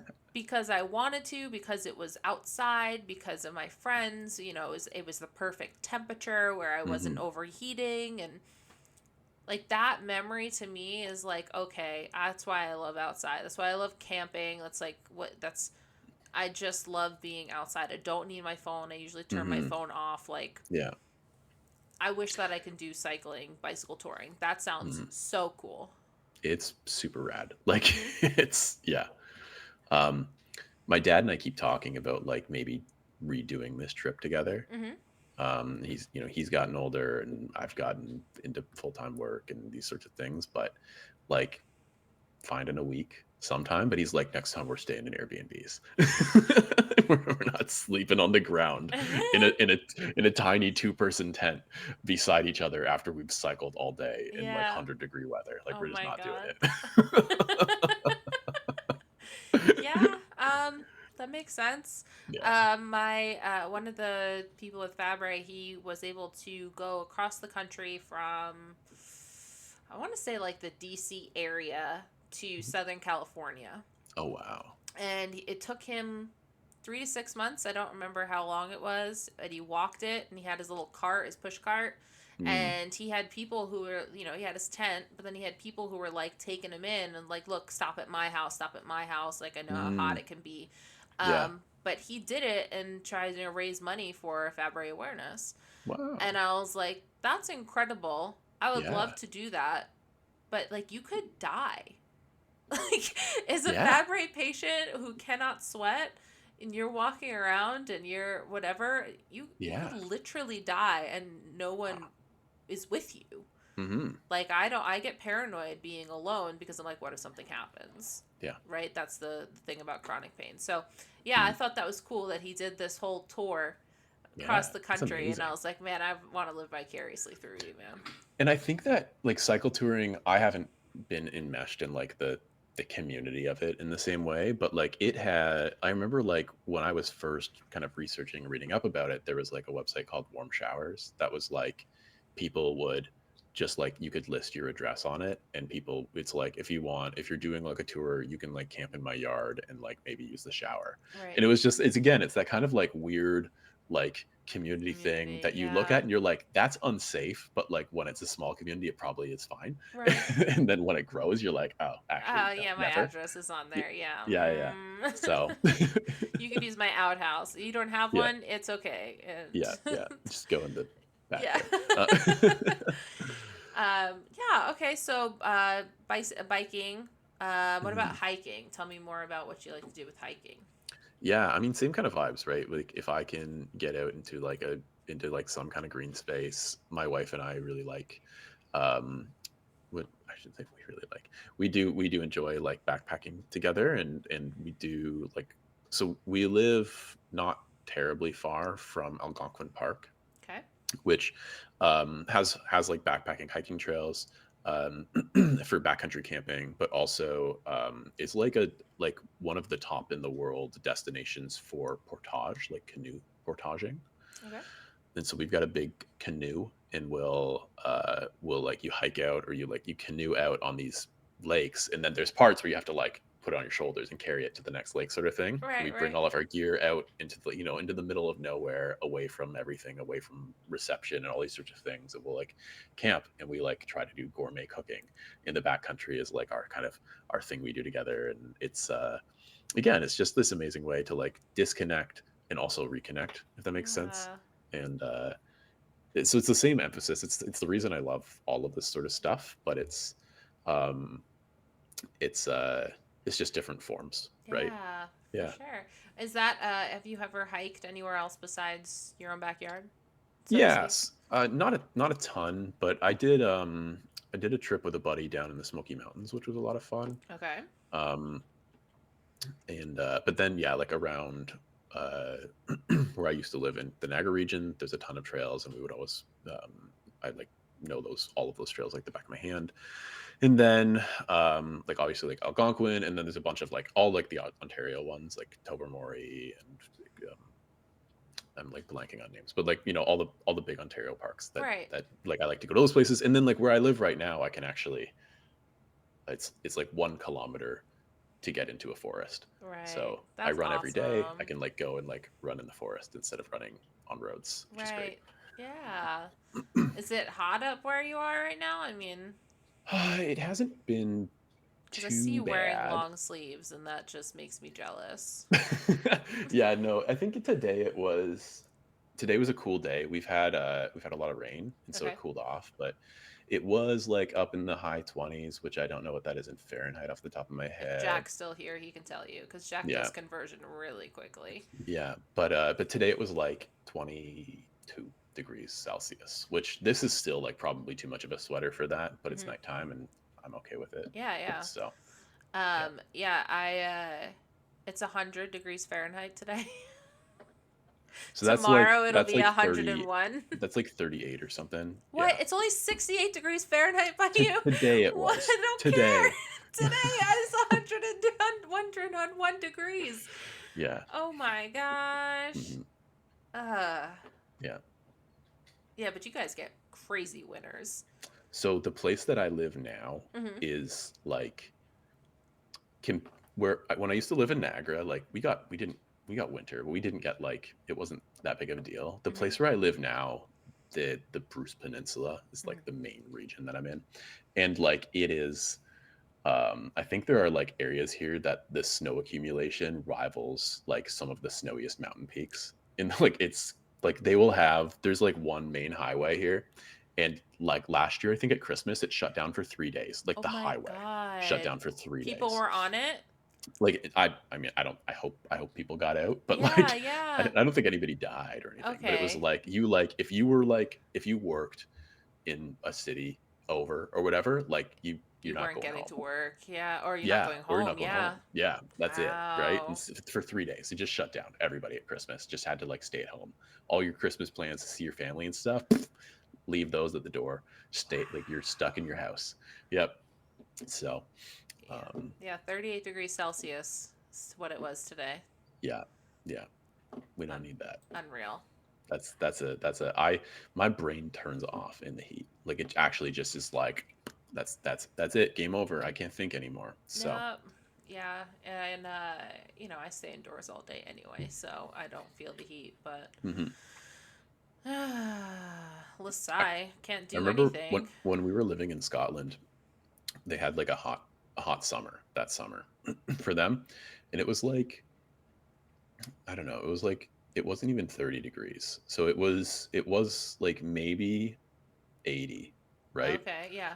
um and people were like legitimately people were like, I can't go outside today, I can't do anything, I can't go to the gym, it's too hot. Raven and I were like, what are you talking about? Like, this is ridiculous. And then their cold days were like 0 degrees. Like it was like just about freezing, you Yeah. know? Um, they're like, it's so cold. I can't believe it. Like, I don't have I walk to get my groceries in this and I think it's lovely. Right. Yeah. Like, Oh my gosh. But hey Chan, how's hey, it Shan, going? good to see you, man. Yeah, but for sure. And I do very well. And again, I don't know the conversions. It's so funny we're talking. We're like, I don't know the conversions. Yeah. But I do very well between, like, you're saying it's 68. So you're saying it's 20 by you. So So, Fahrenheit makes sense to me. So you can say it in Fahrenheit, it'll oh, make okay, sense to good. me, but Because I the, just can't convert it and I don't, yeah, okay, but perfect. I know what it feels like. I definitely do best between 50 and 75. Okay. Yeah. Anything above or below that turns my body Hmm. like crazy. Hmm. Um, okay, so let's talk about space operas. Yeah. I mean, we kind of already did. We talked about Nathan Lowell and Mm-hmm. his Golden Age of the Solar Clipper. Um, but it's back to the same thing, right? It's story driven. It's like it's not a soap opera because it's in space and you get enough sci-fi that it doesn't, that there's like more there that you're Mm-hmm. like you're in it. It feels like I'm in a different world, you know? Mm-hmm. Um, but but it's just people. That's Right. what it is. Space Right. operas, it's people. And it's people in like normal life situations. Um, the ones I've read have not been particularly romantic as I'm looking at this, but I mean, there's always, you've always got to have a love interest in your story. Right. Uh, but yeah, it's I fell in love with this series by Nathan Lowell. This is like way back when there used to be a website called podiobooks.com where authors would self-publish their books as podcasts and then promote them on this website. And I found like a bunch of authors that I like fell in love with that were just like small, like self-publishing their own kind of work sort of things back then. Nathan Lowell was one of them. And then since he's gotten picked up by like Podium and like is doing really well for himself. Um but that's how I got into space opera. And then I've read like other space operas because I get his newsletter and he recommends things. So Right. Right. yeah. Okay. So, um, distinguish between a space opera as planetary romance. Distinguish Okay. between them. It's not the same thing apparently. Oh, A okay. space opera is not a planetary romance. what is a planetary as a subgenre of science fiction in which the bulk of the action consists of adventures of one or more exotic alien planets characterized by distinctive physical and cultural backgrounds. Okay, Yeah. interesting. Mm. So, tell me, as far as I'm trying to figure out, you've given me a few, but Mm. like, is there space opera magazines like comic books that you've I have ever been no idea. into? No. No, I've only read them as books. I've never Okay. watched one as a show or um yeah, or comic book, like nothing. Like I bet you there are, and I just Yeah. have never. It's just like I got down this like Nathan Lowell rabbit hole, Mm-hmm. and then he took me to other other authors. I'm trying to remember the one I read recently. I really enjoyed, which I think I read two out of the series, and then I put it down for a while. But they did a really interesting job, like imagining like so there's great world building, or there can be great world building and exploration of like divergent evolution, where it's like what would life be like if everybody was, I don't know, if we were more like birds, and Right. how would Right. that, and then how would that culture interact with a human culture? So there's a close and careful orbit, I think it was called. I need to find it. um See. Uh, oh, the long way to a small angry planet was one, and then a close and common orbit. And this book by Becky Chambers, Close and Common Orbit, Yeah. really interesting. Same series. Mm-hmm.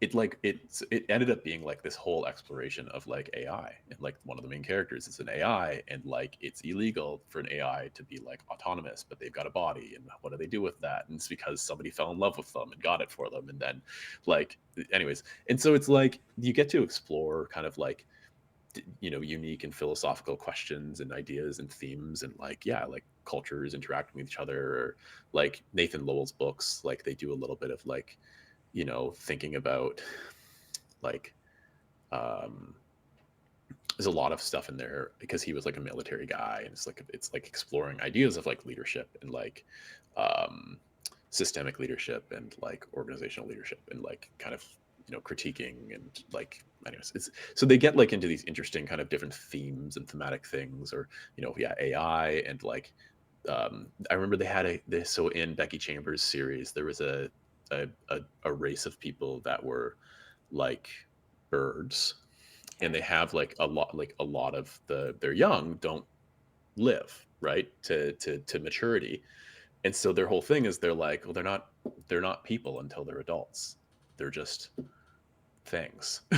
Right, Mm-hmm. and that's like how they've like come to terms with that, and so it's like a whole, like the one character is like, yeah, I've got like a bunch of kids, but like I don't know, doesn't matter, they're not people, maybe they'll come Right. meet me later, they're not people Right. yet.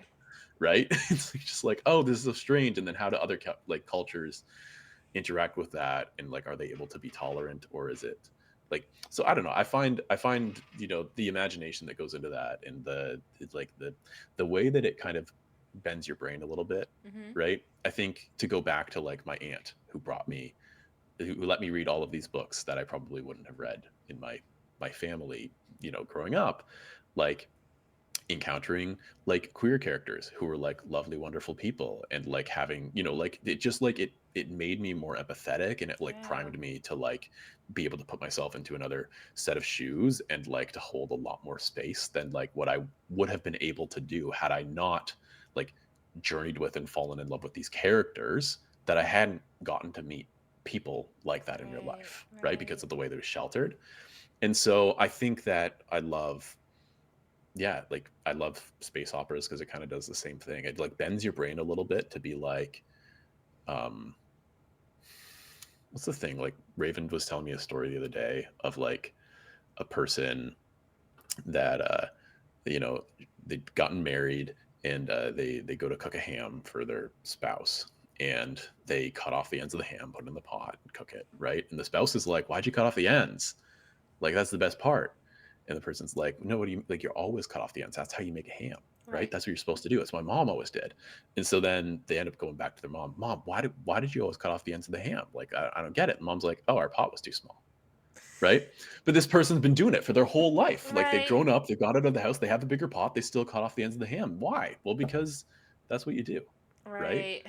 And so something about like speculative, futuristic sci-fi, like it makes you think outside of the box a little bit. It makes you kind of dream. It makes you ask questions about, like Becky Chambers is doing with artificial intelligence or whatever it might be, right? So Mm-hmm. I find that um, it just it still can be like mindless, and it's just a story about people at the end of the day.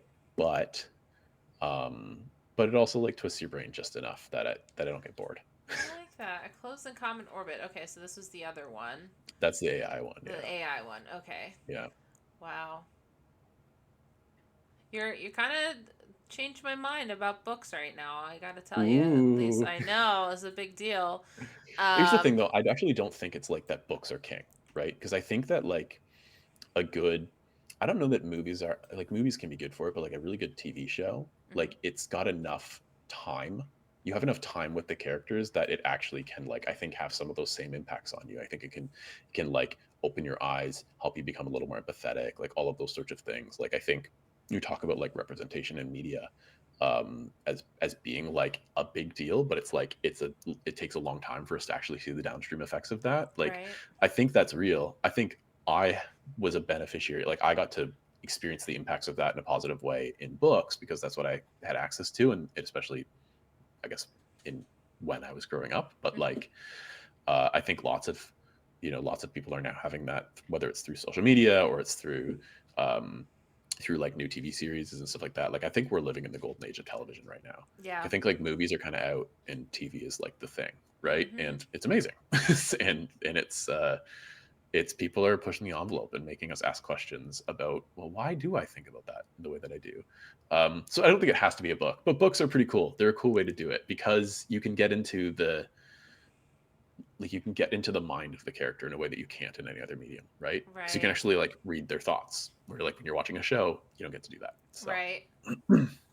Unless you're in the office, true. in which case they say their own thoughts. Hmm. But no, I agree with books. Also, they can be any length that they want, where it's Hmm. not, a 30-minute, but Hmm. actually 25-minute with commercials. Yeah. It makes it 30-minute. There's constraints of Hmm. what is it, the FCC? Yeah, but like with streaming services, a lot of that, like, I don't know, when you watch Ted Lasso, like some episodes are 37 minutes and some episodes are 42 minutes, and it's just Right. like it It doesn't doesn't follow have to. those rules anymore. Yeah, like I had a guy I used to go to church with that was like an editor for a big TV network, and he was like, we have to leave like bleed on the end of shots because like we have to like to the frame, it has to be the right length because of ad time that gets sold and stuff like that. Right. But like now, like if it's Netflix, like who cares? Like Right. take as long as you need to tell the story you want to tell, Mm-hmm. but don't let people get bored because they're going to click off, Yep. right? So Yep. that's the driving force. Now tell me about video editing. We didn't put that on your list, so I can't tell if you like it or dislike it. I burned out on it. Okay. So I did video production to pay my way through school. Mm-hmm. Um, and I filmed weddings and events. That was like where I started. Um, and then I ended up the university at my undergraduate university. I had the largest like university TV station thing in Canada, Mm-hmm. and I got working there and ended up being like a senior producer there. Um, and so we had like a $250,000 budget every year, and we got to like buy gear, and I got to like train people on how to like film students. I'm like Yeah. this like neuroscience kid, and I'm like teaching the film students how to use cameras, which is a lot of fun. But the thing that was soul crushing and like really ruined it for me is I got into doing corporate work. And so I worked with a lot of I got connected to a market research firm, and I started creating videos for them, like internal videos, like videos for their presentations to organizations or like that sort of stuff. And I remember the project that killed me. I don't know if I can say um, A the project the that brand, killed you. but it was Yeah. for a very really really big company Mm-hmm. that the meme is when you go there, the people that you see are always, you know, different. Yeah. Got Um, it. that sells cheap products and are always rolling their prices back. So it's Mm-hmm. for them. Got it. And we did. Uh, I ended up.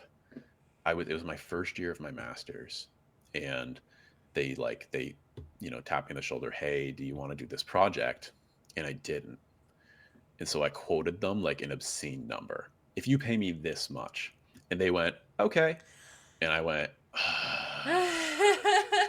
um, so I got handed like, I forget, like 200 or 300 hours of footage that I had to like go through, categorize, transcribe, and then cut into like 3 10-minute videos that said Wow. precisely what they wanted to say for this really big client. Right. Right.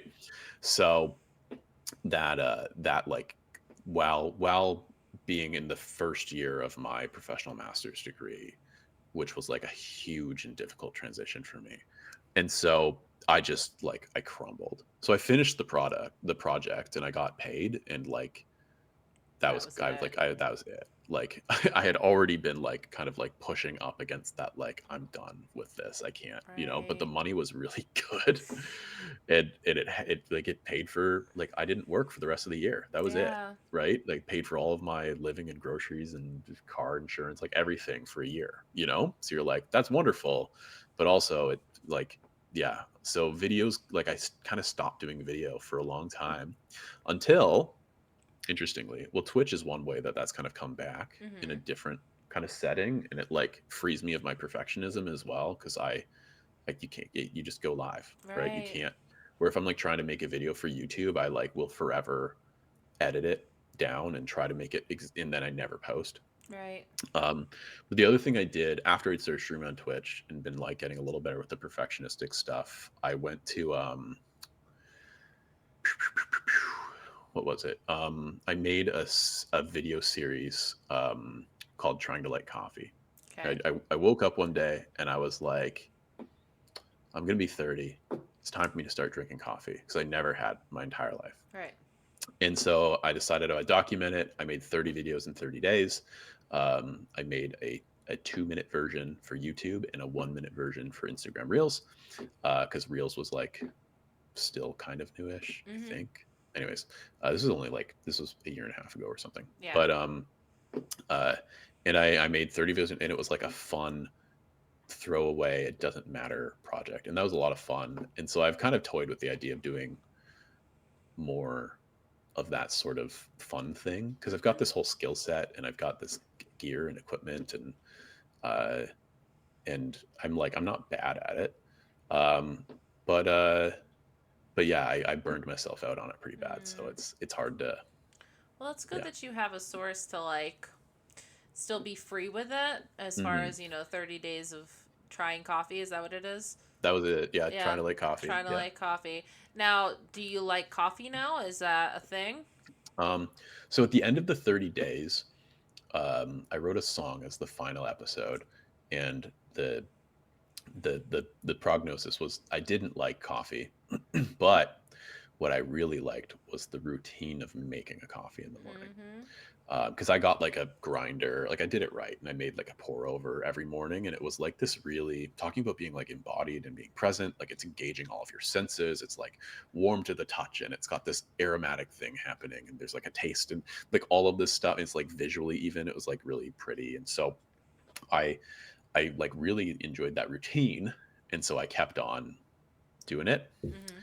and yeah, so now I would say I do like coffee, yeah. That's But good. it now it's, like, been a year. Yeah. Yeah.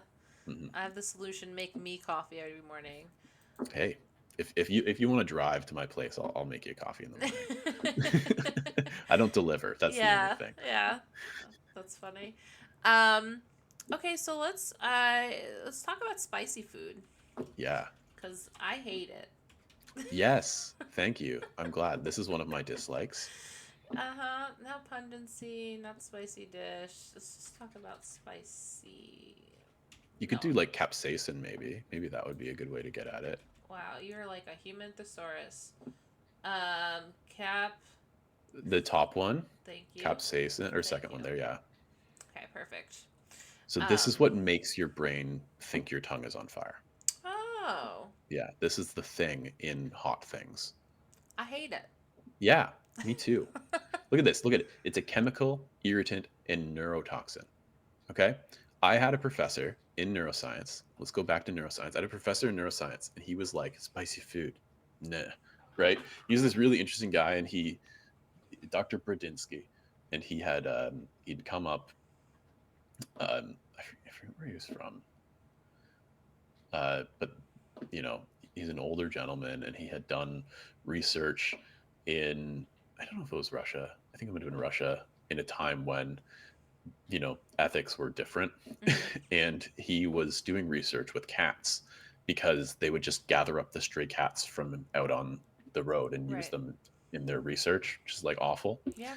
um, but he told us this story of, like, people from the government came to him in his lab and said, when you're done research, you inject this into brain, yes? He goes, okay, because that's what you say to the people of the government that Yeah. come to your Yeah. research lab. And so finishes up his study or whatever, and then they inject this thing into the brains of into a cat's brain tissue, Hmm. and it, like, completely necrotic, like, just like Wow. black, right? Completely dead. It was capsaicin. Wow.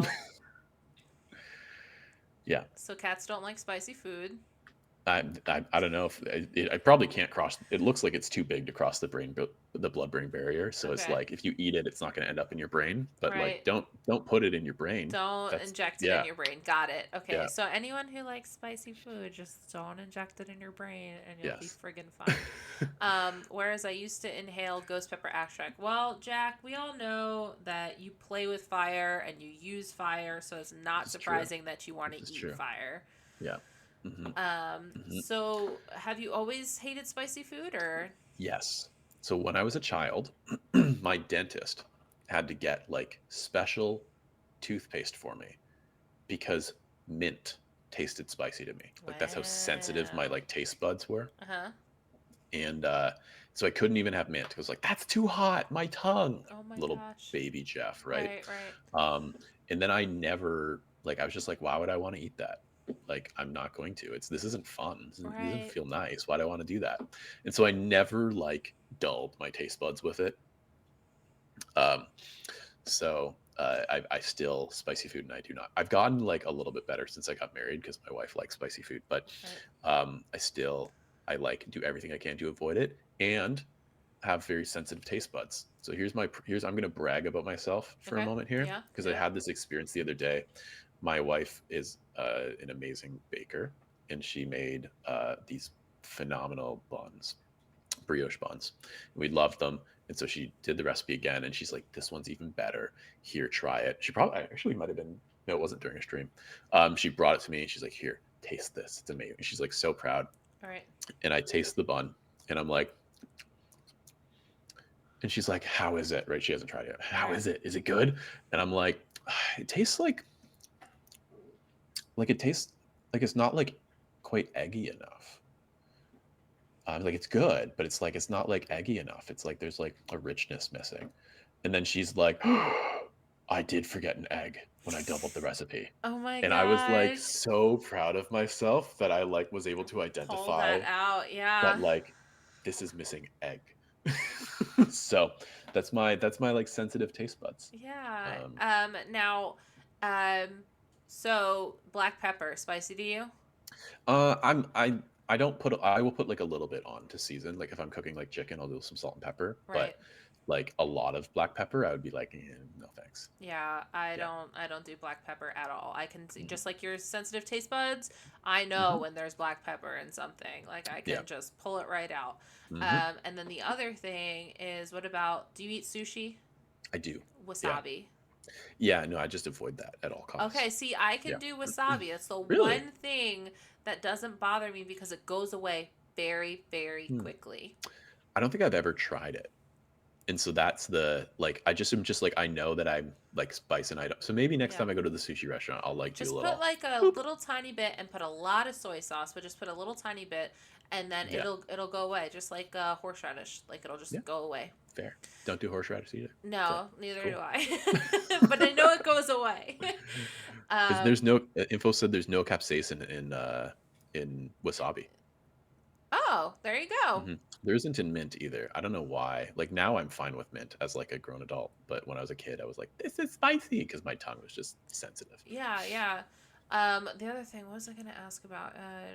Mint toothpaste. You were talking about spices. Garlic. Do you find garlic spicy? No, I love me some garlic. Okay, there are people Yeah. who believe that garlic is spicy, Interesting. like fresh garlic, and Yeah. I know what they mean, but I don't Mm. think it's spicy. I think there's like a different, like it's not zesty, but like something that's like really zesty to me. Like I'm good with sour, like Mm-hmm. sour and I all day, but just I don't know why it's spicy. Yeah, that would be weird. Yeah.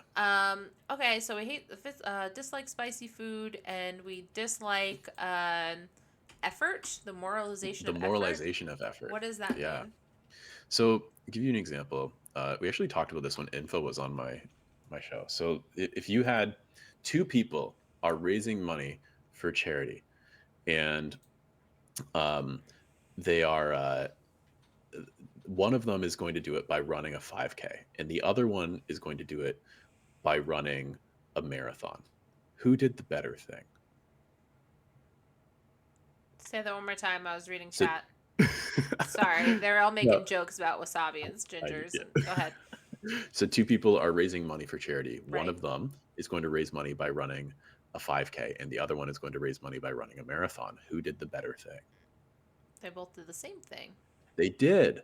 But implicitly, many of us will think the person who did the marathon, who did the farther run, Mm-hmm. they did something better. That's a bigger deal. That's more like they've done a more selfless act. Okay. It's a more moral act because they worked harder, right? And so there's this tendency sometimes to be like to believe that like hard work equals good inherently, or like moral inherently in like the things that we do. And I think that bothers me because sometimes it's not the best thing or a good thing or like an inherent good at all. um, and so the one who donated to a charity that has the highest denomination per dollar isn't a rich Donation. person tax avoidance scheme. Yeah. Yeah, the highest donation per dollar. Yeah. I mean, that makes sense. Hmm. I mean, I believe that doing good is doing good is doing good. Yes. So whether you're, the whole nun goes ahead and she gets 3 pennies a day, and she goes ahead and puts 1 penny into the Hmm. charity box, right, or something along those lines, and Yeah. even though she only takes home 2 pennies, she's still taking home. She's still giving away one. Whereas Yeah. somebody who makes X amount of $1 million Hmm. is giving, a fraction of that or whatever. They're Hmm. both doing good. Yeah. Hmm. you know Yeah. in the sense of things, you're like, okay, well, in a sight, the nun is doing the better thing because she's Hmm. taking more of a hit, but they're Yeah. both doing good things. A good is a good thing, Hmm. although good is subjective. So I mean, Yeah. I guess we're talking more about effort. So like Red Cross donates 90 cents per dollar, and some random niche charities it's like 2 cents per dollar, and I always look at the first before even considering. Hmm. I get that. Per dollar, then you feel like you're donating more. Yeah. Yeah. What do you think? You're sitting there saying, "Yeah, I feel like you have an opinion about this." No, I'm trying to wrap my brain around it, to be honest. So Red Okay. Cross donates 90 cents per dollar, and some random niche charities donate 2 cents per dollar. I always look at the first before.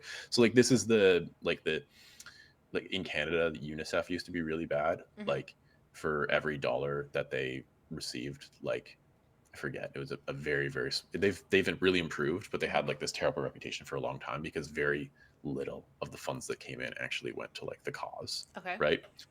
And so I think that's what I'm hearing Protein HD say is Mhm. like we actually have to be like if we're gonna be donating or giving like to various charities, like we should also be doing the effort to research that it's actually like Yeah. actually being used wisely, I want you to know know? my money goes towards the cause rather than buying Yeah. someone's yacht. Like, I know for a long time they talked people used to, and I don't you know, I'm not sure where they're at now, but like the like pink ribbon breast cancer Mhm. one, like a a massive amount of their budget was like just suing other charities for like trademark infringement because they used ribbons Mm-hmm. to raise money, and like they're like taking all of this money that's donated to them to like Right. sue people instead of like doing anything for. And Breast then cancer actually their awareness. primary people misunderstood their primary goal was like breast cancer awareness, and it wasn't like, so there wasn't money going to hospitals, there wasn't money going to Right. treatment, there wasn't money going to people who were it was just like marketing so that people knew, which is important that people knew information, but like Right. I know they caught a lot of flack because it was like, what do you mean I gave this much money and like nobody had help with their actual treatment, right? Right. So I often say like if you can give like in a way that's profoundly local, that's to me that's always the best. And if you can and anyway, instead of like throwing money at a cause, like if you can actually like go and be involved in some sort of way, like that to me is like is the real gold standard. But yeah. So let's finish off with we have about 5 minutes here. So I'm curious what type of music you listen to. Ooh, I listen to a lot of different stuff. Okay. So my like my official favorite musician would be Sufjan Stevens. Oh my god, me too. I mean, I wouldn't say he's my No. favorite, but I freaking love him. Yeah, I Yes. love Sufjan. Yes. So that's like good stuff, but he's all over the place, right? Like it's a lot of different kind of things and kind of experimental sometimes. I really do love his early stuff, like his Yeah. when he was doing the 50 States project, like that spoke to my heart. Chicago and Yeah, yeah. Illinois, Michigan, yeah. Mm-hmm. But I mean, I loved Age of Ads and like yeah. So I've Seven Swans, like Seven all through Swans it. is so good. Yeah. I loved. I guess like I would sometimes say like I think good art tells the truth, Mm-hmm. if that makes sense. Like not in the sense that it's like factually this or that, but that it like speaks like authentically to like human experience. And so I think Sufjan does like a really really good job of that. And I think like anytime I find musicians who are doing that, and I'm like into it, Yeah. and so across the genres, like whether it's like metal or it's like folk or it's like hip hop or it's like pop, Mm-hmm. like I love John Bellion. I love John Bellion. All like he's killer, but he's like he's like pop music, but it's amazing, and it's like it's there's depth to it, No, and it's not. no Bellion, Bellion. It tried to It'd be autocorrect J. me. I think JON. Bell. There he is. Yeah. It autocorrected me. So you would know a lot of the songs that he's written because he Okay. writes for like Oh all yeah. like for like Bieber and like I don't know, like big name, yeah. Mm-hmm. But like his actual stuff is like his killer. Like he I think he keeps the best songs for himself. I would too. But it's pop, right? It's like pop, but it's like it's pop with like heart, you know. Right. So it doesn't matter what the to me the genre is. It's just is it like is it and it is like I play music, and so I can appreciate like if there's some skill Yeah. involved, like some Yeah. technical proficiency, like if it's kind of if it's smart, you know. Um, but but yeah, I kind of I like everything. Do you So like Julia Michaels by chance? don't know. She's a singer songwriter, mainly first a songwriter, but then she came out as a singer and she started doing her own stuff. But I Ooh, would definitely recommend her.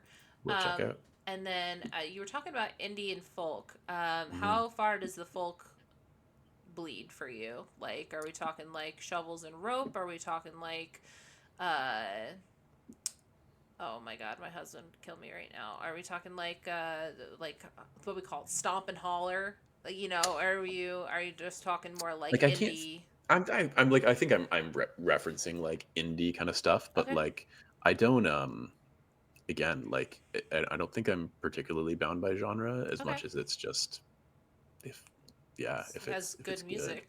Yeah. Yeah. Yeah, I get Yeah. that. Now, what do you So play? You said you do music. yeah, guitar, piano, I sing. Um, Why did you have to put you sounded so terrible about that? no, Guitar, I was piano, I sing. yeah, I don't know.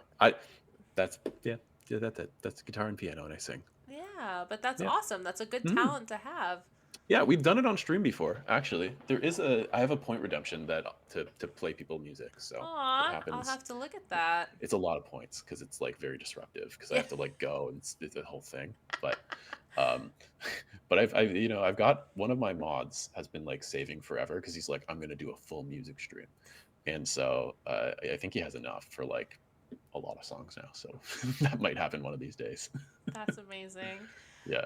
All right, well, we're about 2 hours here. Is there anything that we didn't touch on that you really wanted to touch on? Mm,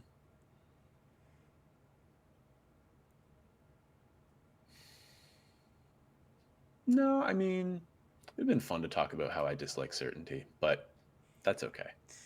Well, what do you talk about with certainty? What? Give me a rundown. I just think that performing pastor, uh, 1 minute rundown.